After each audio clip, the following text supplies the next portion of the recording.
La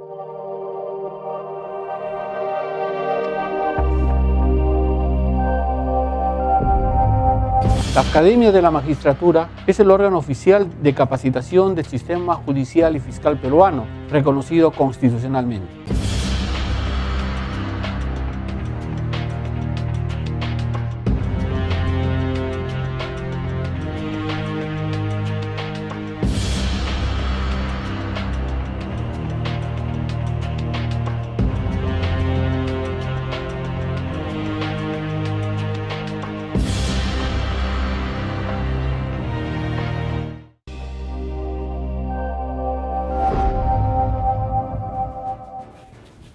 Amables televidentes, bienvenidos a su programa Referente Jurídico, programa producido por la Academia de la Magistratura de la República del Perú. Se ha dicho mucho sobre la naturaleza de la composición que tiene nuestro país, nuestra sociedad, como una nación multiétnica y pluricultural, aunque a veces parecería generar más bien un enfrentamiento entre lo que constituye la idea de una nación como la composición de una sociedad basada en ciertos elementos que apuntan, a ver, hegelianamente hablando, a la realización de un espíritu común que engloba a todo este grupo social y humano, lo cual no permitiría en consecuencia la existencia de dimensiones pluriculturales, porque cada una de estas especie de grupos, cada uno de estos grupos diversos culturalmente hablando, generarían tantas naciones como tantos grupos podrían generar, con lo cual entonces no se podría construir una nación. De modo tal entonces que esa es la razón por la que algunos han sostenido en realidad que el Perú no constituye una nación única, ¿no? Sino más bien es una república compuesta de diversas etnias, con la tildación en la I, como lo establece el diccionario de la Real Academia, y otros mucho más, digamos, audaces en el uso de los conceptos señalan que inclusive el Perú es un país multinacional, compuesto por al menos 86 naciones, provenientes de 16 lenguas etnoculturales. ¿Qué tipo de país es el que tenemos y qué problemas y desafíos plantea precisamente este sentido de la pluriculturalidad en temas concretos del derecho que tienen que ver, por ejemplo, con el reconocimiento de los derechos humanos para todos ellos? ¿Qué son los derechos humanos desde esta perspectiva universales? O más bien existen tantos conceptos de derechos humanos como existen tantas dimensiones culturales o grupos humanos que generan su propia concepción de los derechos humanos. Y en el campo del derecho penal, ¿cómo aplicar sanciones a grupos que cometen una serie de actos sin tener conciencia o teniéndola a medias de que desde la perspectiva de otro grupo humano, el dominante, el mayoritario, es una acción ilícita? Son temas muy interesantes que están vinculados con la antropología jurídica, que el día de hoy vamos a tratar en nuestro programa y por lo cual tenemos como invitada a la doctora Betsabe Marciani Burgos, a quien tengo el placer de presentar el día de hoy. Bienvenida, Betsabe, a Referente Jurídico. Muchas gracias. Bueno, antes de iniciar esta conversación que ya se nos antoja muy sabrosa por la presencia de Betsabe Marciani, quiero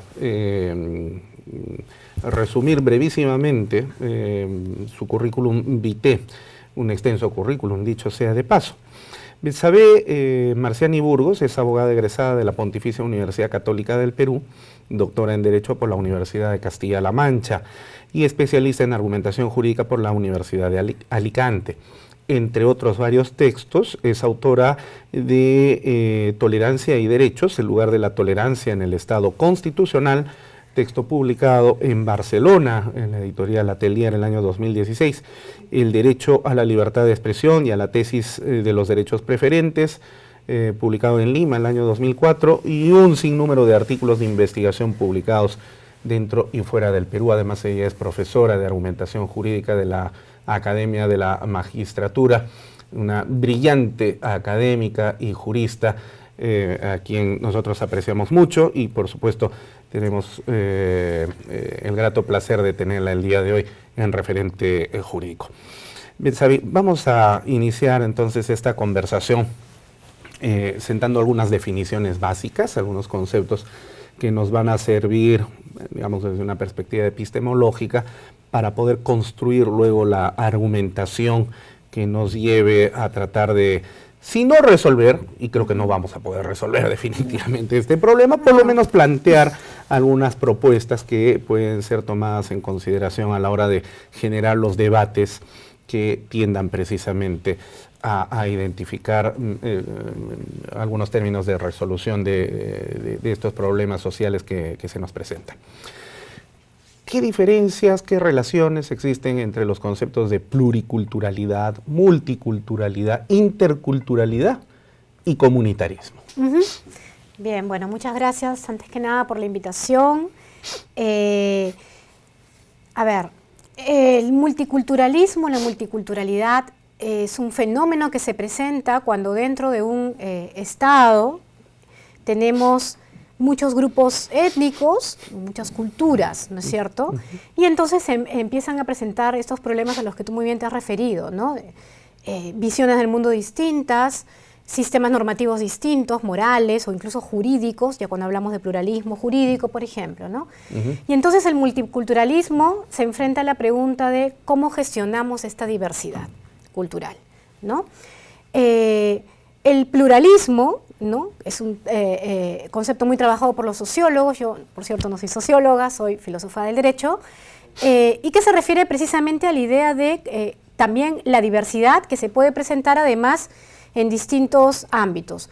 Hablamos así de un pluralismo jurídico, cuando por ejemplo tenemos distintos órdenes normativos, de un pluralismo moral o ético, que ya se reconocía incluso en el Estado liberal, es decir, la idea de que los individuos podemos tener creencias distintas, una moral distinta, y el pluralismo étnico, ¿no? Culturas nuevamente diferentes. El comunitarismo es una teoría filosófica, una concepción de la justicia, que en ocasiones se acerca mucho al multiculturalismo, en ocasiones muchos de estos conceptos se acercan, ¿no? Y que básicamente y de forma muy resumida, estoy siendo muy simplificadora, sin duda en muchos de estos conceptos, lo que establece es una crítica al liberalismo tradicional, a la visión liberal que se centra en el individuo, ¿no es cierto?, y que además proclama que el Estado debe mantenerse neutral frente a las ideas plurales del bien. El comunitarismo, en cambio, dice vamos a revalorar a las comunidades, los valores de las comunidades, las concepciones, las creencias comunitarias. Y en ese sentido el Estado, lejos de ser un Estado neutral, debería ser un Estado promotor, por ejemplo, un promotor de la diversidad. E interventor, además. Eventualmente. El problema con el comunitarismo es que puede terminar siendo aprisionar al individuo, ¿no? Imponer eventualmente el criterio de la cultura dominante, por decirlo de algún modo, de la comunidad que se quiere, cuya cultura se quiere privilegiar o promover o lo que sea, ¿no? Eso se ha presentado, por ejemplo, con los conflictos lingüísticos, ¿no? En algunos lugares, donde se dice, bueno, para promover la lengua de esta comunidad, tenemos muy cercano el tema de los catalanes, por ejemplo, el problema catalán, ¿no?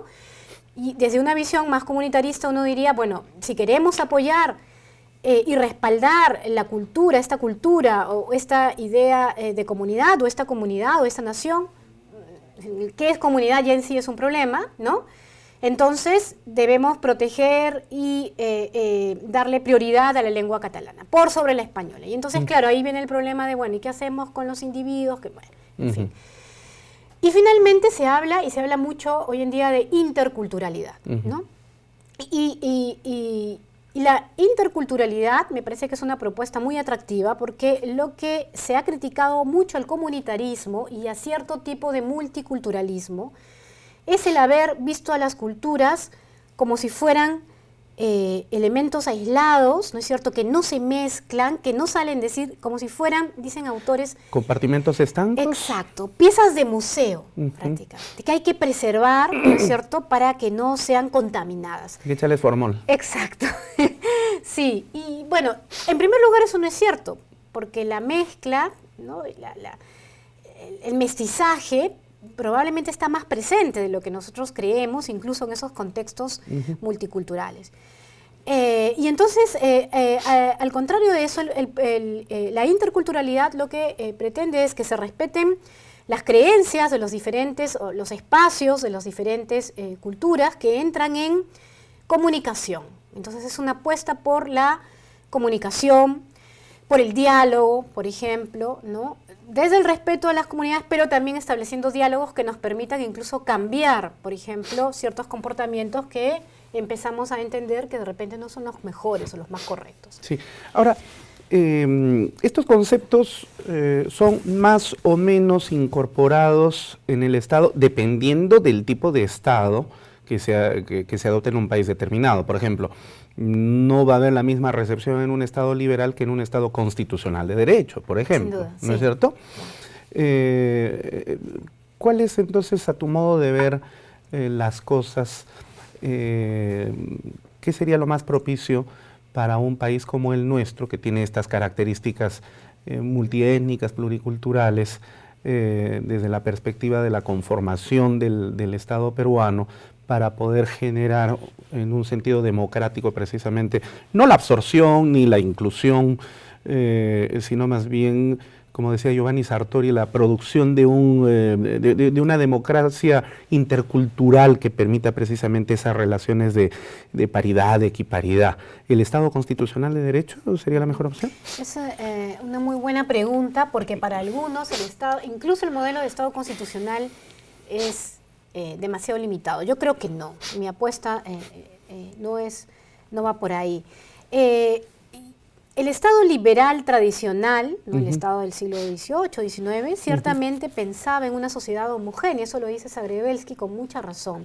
Una sociedad homogénea donde, claro, la ley es producto de un grupo muy homogéneo. Básicamente son varones de clase media que son quienes pueden votar y que tienen un interés muy común.